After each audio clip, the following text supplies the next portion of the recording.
muna talaga ng totoo nung lalaki bago ka magpaligaw. Hindi dahil lamang sa naging pustahan lang ng mga magbabarkada or dahil lang sa nahahawa siya sa sanlibutan.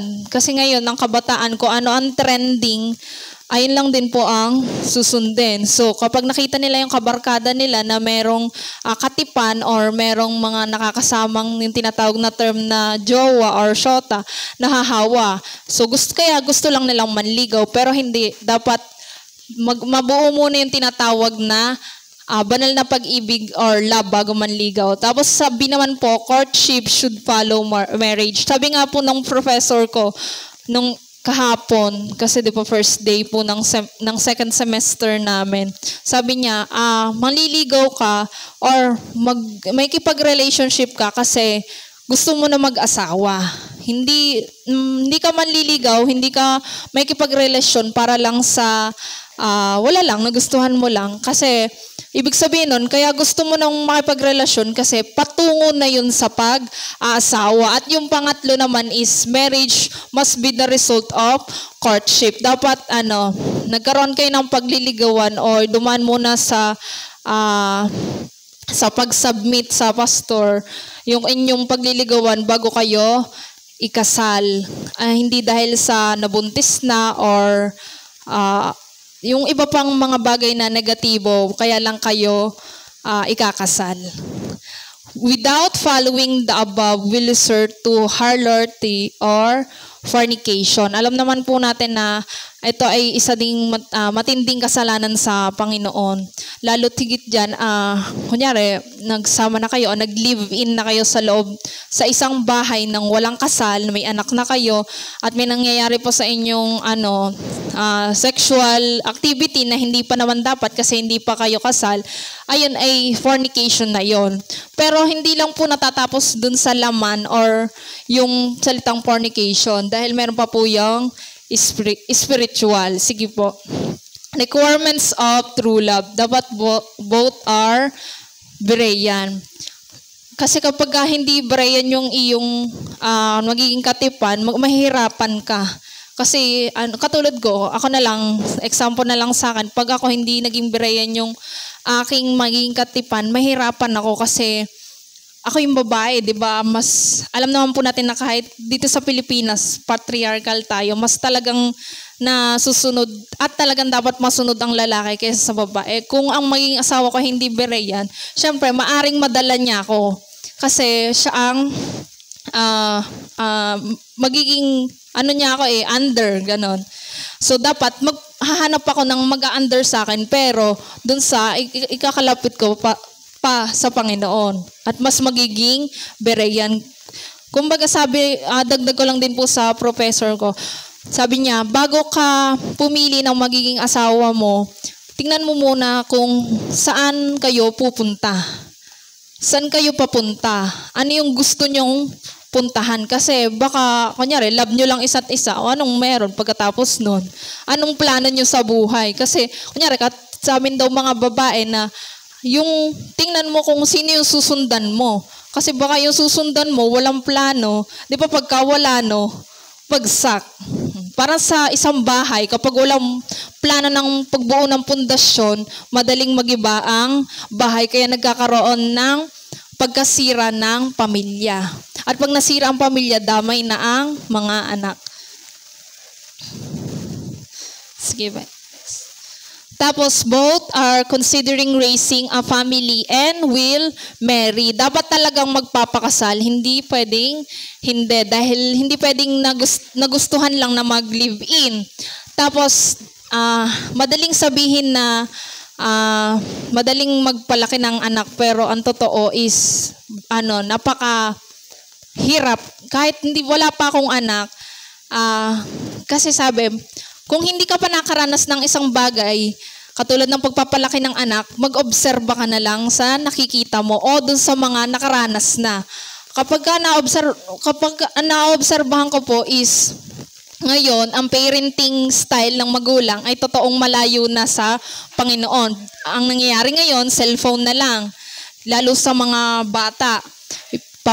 Kapag sa church, ang gagawin, papanoodin na lang ng mga ng mga cocomelon or yung mga anumang panoorin na malayo sa Diyos para lang mapatahimik yung mga batang umiiyak. Lalo kasi kami, mas observable kasi sa church namin, di ba? Kami po kasi, di ba, dinadalaw po kami dati ni Tatay George. Kaso nga lang po na medyo nagkaroon po ng hindrance yun gawa ng pandemic. Kaya ngayon po, sumisimba kami ngayon para lang mapatuloy na wag maputol na kami ay mastagnan. Sumimba kami sa Adventist po. And mahirap siya kasi, syempre, iba ka dun. Pag mag-observe ka dun, bakit ganito? Iba yung kanila. Yung ipipilit ka na gawin yung bagay na kahit ayaw mo, syempre, susunod ka. Sorry po, naiyak ako. Kasi naano lang ako. Kasi ngayon lang ulit ako nakasimba sa ganitong setup to na nagre-report. Yung dating ginagawa po namin na 5 years namin ginagawa. Tapos siyempre nawala. Pumunta ka sa Adventist. And iba lahat. Iba sa pagsamba, sa pag-report. Yung sabi sa akin, bakit di ka ba sumasama sa mga kabataan doon? Sabi, bakit di ka sumasama sa mga event namin? May mga JS pa po sila. Meron silang mga games na volleyball na ang dami na pinapagawa na bakit parang sinasabi nila sa akin na sumali ka. Ako naman po, ayaw ko lagi sumali. Kasi sabi ko, bakit ako sasali? Mamaya, di ba ang puso ng tao ay deceitful? Mamaya madaya ako, magkagusto pa ako sa mga kabataan doon ng Adventist. Di lalo na ako na lukewarm. Lalo nang sabi nga doon sa kanta kanina, we will meet in the air. Baka hindi ako makasama kung ang mapapangasawa ko ay iba sa aking kinalakhang aral. So, bear with me po sa inyong emotional lang po. Making the decision, make sure that the order of priority shall prevail. The matter should be done and shall be a must. The matter could be done but without surety. The matter would be done but there is a big possibility that it will not be done. So ako, nagtitiwala pa rin ako sa Diyos na yung dati namin ginagawa is mababalik ko ulit kahit kami na lang ulit doon sa San Pablo at magagawa din namin yung should na must. Ang tatay naman namin is, yun na lang pasalamat ko sa Panginoon. Ang tatay namin kasi mahigpit siya. Siguro kung hindi siya naging mahigpit, siguro may asawa na din po ako ngayon at meron na din akong anak. Pero salamat po sa Panginoon at kahit kami medyo kulang ngayon sa yung katulad po ng ginagawa niyo yung sa Kogyo Chronicles po, di ba? May nakikita po ako sa Facebook na ang ginagawa niyo is nagpo-post yung mga anak niyo, tapos pag nag-post po sila, may mga pabasa, mas madami pong nadagdag is hindi na po namin siya masyadong nagagawa. Pero ang laban ko na lang, ang maano ko na lang po is, ang tatay ko ay mahigpit. Hindi po pwedeng magpaligaw agad hanggat hindi pa nakakapagtapos ng pag-aaral. Ayun lang po yung training namin ngayon, yung tatay namin. Yan, yung worldly love naman po, ayan, usong-uso po to, lalo kapag nasa mainstream ka sa school. Kaya nga nagdadalawang isip ako, si Pastor Jerry nung sa homeschool, yung sa San Pablo, lagi niya nababanggit yung homeschool. Sabi ko, parang okay nga din yung homeschool Kasi pagka nga naman humahali yung anak mo, di ba, pure, ang mga anak ay ita-training sa ganitong klaseng church. Tapos pag inilabas mo naman sa mainstream at hindi mo inalalayan, hindi mo ginabayan, maaari siyang madaya ng magiging mga kaklase niya o magiging makasanlibutan niyang kaibigan. Ayan, worldly relationships are temporary. Kasi ngayon po, uso ng hiwalay.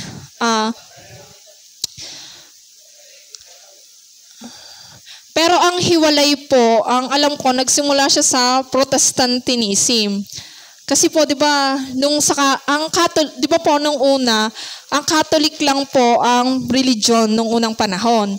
Ngayon po, nung dumating ang mga reformers, nagsimula po 'yun kay King Henry VIII. Na si King Henry VIII, gusto niyang hiwalayan yung kanyang asawa na si Queen Catherine of Aragon. Ngayon, hindi siya pinayagan ng hari ng Holy Roman Emperor na si Charles V. Kasi nga sa Catholic, sa Biblia, bawal ang makipaghiwalay sa asawa. Pero si King Henry VIII, gustong-gusto niya nang hiwalayan si Queen Catherine of Aragon dahil hindi siya mabigyan ng anak na lalaki. Ngayon, ang merong mga Protestant, 'di ba naman doon na nagsimula na nag-aaway na ang church at saka ang mga Protestant. Ngayon, yung Protestant na sina Thomas Cranmer at saka yung isa pang Thomas din, Cromwell naman, ay pinayuhan si Haring Henry VIII na kung gusto mong mahiwalayan si Catherine is humiwalay ka sa church ng Catholic. Kaya ngayon, siya ang naging head ng church.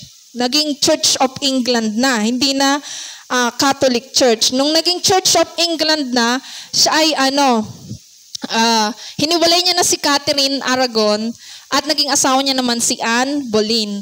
At pagkatapos na niya kay Anne Boleyn, Catherine ulit, hanggang sa naka-anim pa siyang asawa. So doon nagsimula yung nagkaroon na ng separation ng husband and wife. So, dapat mali naman yung kay Haring Henry VIII na yon. Kahit nagsimula siya sa Protestantism, hindi naman ibig sabihin na ang Protestantism ay tinotolerate yung ganong acts. Ibig sabihin lang, katulad ng sinabi ni Moses, dahil nga sa kakulitan ng tao, pinayagan na kumbaga, wala na dahil sa kakulitan, nagkaroon na tuloy ng separation. Ayun yung mga term, shota, custody, ka-on, girlfriend, boyfriend, ka-MU, at live-in or trial marriage. Without love, courtship and marriage will result to harlotry or fornication. Ayan lang din po yung kanina. Worldly influences, TV, yung mga napapanood sa TV, love song, movies, unbeliever friends, comic, romance, pocketbooks, and Wattpad. Ayan po ay lahat ay dayayan ni Satanas. Sige po, next. At nire-recommenda lalo sa lalaki kasi ang lalaki ang pinaka-vital kasi siya ang magtatayo ng pamilya. Kapag mahina ang lalaki, nakukunin ko is maaaring hindi magiging maganda ang pamilyang aking bubuuin. Kaya dapat maging matalino. Asawa ng isa lamang, mapagpigil, mahinaw ng pag-iisip, mahusay, mapagpatuloy, sapat na makapagturo.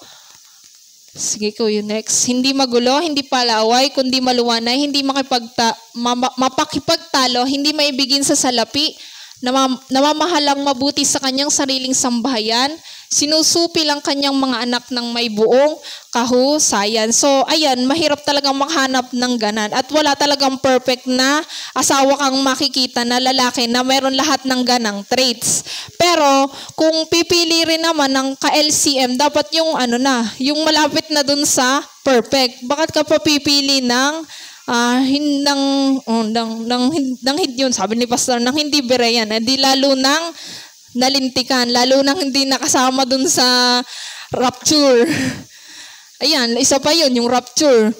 Tinanong-tanong ko dun sa mga pastor ng Adventist. Hindi, wala, sabi niya, nagturo kasi ako sa unahan nung ganito. Sabi, nung pagkatapos kong magturo, sabi, wala tayong rapture. Sa susunod, wag mo nang sasabihin yon. Sabi ko, basta mayroon, kayo nang bahalang alam po yun ni Mama kasi nag-sharing nga po kami noon pero may free will tayo. Hindi naman tayo, ang Diyos ay hindi siya yung Diyos na nagko-control na, itong gawin mo. Binigyan ka ng kalayaan na pumili sa mabuti at masama. Kung mabuti, di okay, ayun talaga ang pinaka-ultimate goal. Pero kung masama ang piliin mo, nasa iyo na rin yun. Jeremiah 17:9, the heart is deceitful above all things and desperately wicked. Who can know it? So ngayon, ang kabataan, pag naramdaman na, alam kong alam nyo na po lahat ng mga naditong mga elders. Dahil kayo dumaan na din sa bagay na dadaanan pa lang namin. At alam namin sa pagbugso ng damdamin, siya na, yun pala ay lugi. Sige po, next. Family headship should have personal devotional time. Should have family devotional time. Sige po, next. And should have couple devotional time. So, yan. May pagkukulang pa rin ang pamilya namin dyan. Talagang pakikipaglaban po pa rin po yan hanggang ngayon. Minsan ay talagang hindi na po nagagawa. Pero, sabi nga ng Panginoon, sabi niya doon sa mga eskriba, wag mong tingnan ang kanilang magawa. Tingnan mo yung kanilang mga sinasabi. Ibig sabihin, maniwala ka sa kanilang mga sa mga itinuturo nila, wag mong gayahin ang kanilang mga gawa. Kung tama naman talaga to, kunyari, isang pastor, itinuro yan, at nakita mong hindi naman niya nagagawa sa pamilya niya, wag mong uusigin. Kasi hindi naman niya ng batayan. Nasa proseso pa rin siya na yung kanyang mga anak ay ginagawa na din yan. So ikaw, isikapin mo din na sa pamilya mo magawa yan. Walang usigan. Tulungan tayo na magawa yung PDT, CDT at saka yung courtship naman po. Yan sa Genesis 24:1 verse hanggang 5, si Abraham inihanda si Isaac sa kanyang pag-aasawa. So, kita niyo dito yung si Abraham, talagang siya ay nagkaroon siya ng pakikialam na ihanap ng asawa si Isaac. Kasi ngayon na nangyayari, yung mga anak, parang namimili lang sa isang convenience store. Papasok sila sa isang convenience store, tapos pipili, tapos pagdating sa bahay, bigla na lang ipapakilala sa magulang. So, na-bypass na agad ang magulang. So, ito yung magiging risk natin. May 3 categories. Pagka yung lalaki at babae, pares believer, ang magre-result po ay dun sa kulay white na tao. Hindi pa nga po yan white kasi kahit pares believer, yung iyong mapapangasawa, hindi pa rin 100%, pero mas malaki yung tsansa na talagang yung maging pagsasama nyo ay magkakatulungan kayo. Sa believer tsaka unbeliever naman, yung sa pangalawa, hybrid, itim at saka yung puti.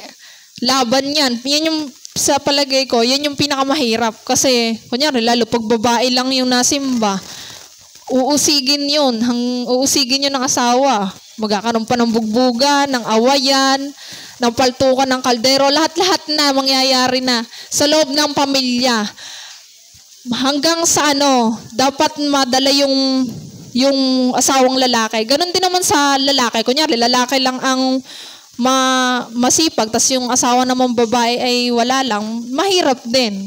Parehas na kalagayan ay mahirap. Next naman yung parehas naman unbeliever, wala lang, madali, pero wala silang kamalay-malay na yung ginagawa pala nila ay wala. Kasi sila, ignorant dun sa Kaya hindi mahirap. Hindi sila magpapaltukan kasi para silang walang ginagawa.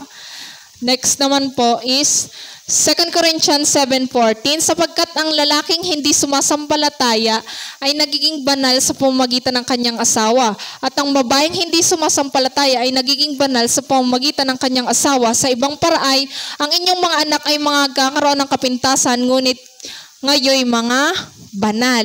So, ibig sabihin kung meron man po sa inyo na may mga asawa na pasaway pa at hindi pa talagang nag-commit sa Panginoon, kayo lang po ang magpatuloy kasi kayo ang titingnan ng Panginoong Diyos para Yes, matrinig ko po. Next, si Jacob naman ay nagkaroon ng 7 years of courtship kay Rachel. Pero alam naman po natin na siya ay dinaya ni Laban at ang binigay ay yung panganay, si Leah. At dahil doon, naglingkod ulit siya ng panibagong 7 years para naman kay Rachel. Tapos, nung naging mag-asawa na si Rachel at saka si Rachel or si Raquel at naging mag-asawa na si Jacob, silang dalawa, hindi pa rin sila umalis sa poder ni Laban. Naglingkod pa rin si si Jacob kay Laban ng 7 pang taon, kaya halos 21 years, almost 2 dekada, ay mahigit pa siyang naglingkod. So, ayun ang ginawa ni Jacob. So, sa LCM, hindi pwedeng, lagi kong pinapaalalahanan si Ruth na hindi ka pwedeng magpaligaw sa chat o sa text. Kapag ka may nagkakagusto sa inyo, sabihin nyo na lang sa magulang or kung sino mang mga nakakatanda. O, kasi siya, di ba, sa kanila po, siya lang. Si Ruth po ay dalaga na, hindi na naman po, grade 9 na siya eh. So, talagang uso na yan, yung mga ligawan. So, sabi ko sa kanya, mag-iingat. Lalo ho doon sa kapatid kong lalaki. Kasi yung kapatid kong lalaki po ay kasing tangkad ko, grade 10 lang. Is mas maano po ang tukso sa kanya. At talagang siya ay nasa biological clock ng ligawan. Next naman po, ayan, yun na nga po, nasabi ko na halos 20 years of serving ang binigay ni Jacob para kay Laban at doon sa kanyang asawa. Sige ba, next. Next, way of courtship. Sa traditional, nag-iigib, nagsisibak, naglalaba, sinusunod ang utos ng ama ng babae, pinagluluto. Ganon na ang ligawan noon. Pero ngayon, yung traditional na dito, isasama lang natin sa modern na mag-Bible study, mag-CDT, mag-evangelize, magpa-train, magpa-submit sa matured na pastor. So wala pa naman akong isasubmit, kaya okay lang. Kayo na lang muna. Next po. Yung sabi nga, kunyari, kung na-program tayo sa traditional na tagumpay sa world, di ba? Yun nga, yun, makapag-abroad, makapagtapos, magkakotse, malaki na ang bahay, mayaman na, i-reprogram natin na ang successfulness ng ating mga anak ay mangyari sa kanilang LCM, magkaroon ng takot sa Diyos, mag-evangelize, mag-Bible study, mag-share ng talents niya sa iba at sumunod sa mga kautusan. Magkaroon ng, kung ang computer nare-reprogram, ang mga anak din natin ay ating i-reprogram. Sige ba? Yan, marriage. So, may dalawang concept po. Yung una, spiritual marriage is spiritual salvation for spiritual fornication. Ayan, example na lang po, two religions na nag-combine, naging mag-asawahan. So, ibig sabihin, magkaibang aral nun.